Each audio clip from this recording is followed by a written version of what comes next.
See here students. So now you people have to learn about the radiation losses. This occurs due to the bending of fibers here. There are two types mainly, that is microscopic bends and macroscopic and microscopic bends. So in macroscopic bends, see, these are the bends, they are having radii of curvature that are smaller compared to the fiber diameter here, and these bends occur while wrapping the fiber here. And see here, the fiber can be bent with the radii of curvature as small as here 10 centimeter with the negligible loss here.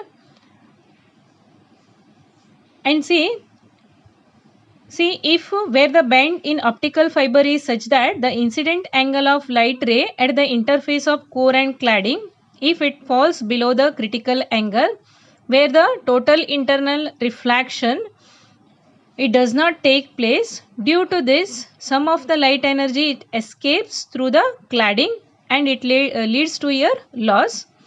As the radii of curvature, see, the bend decreases, the loss here increases exponentially until the certain critical value of radius of curvature. And see, next microscopic bends here. Microscopic bending which occurs due to non-uniformity in the manufacturing of fiber or by non-uniform lateral pressure that is created during the cabling of the fiber here. The microbends causes here irregular reflections and some of them leak through the fiber here.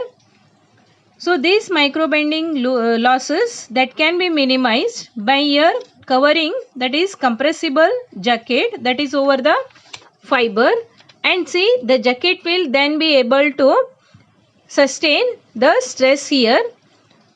So this is about your radiation losses here.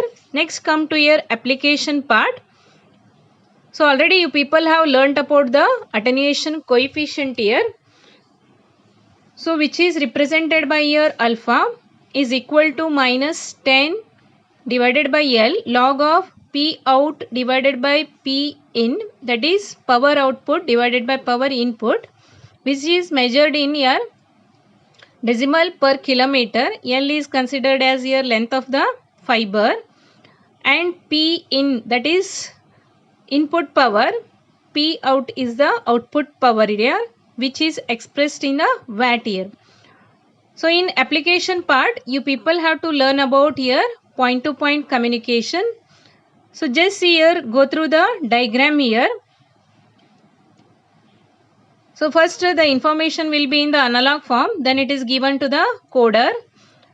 Then see binary electrical signal, that it is given to optical transmitter unit.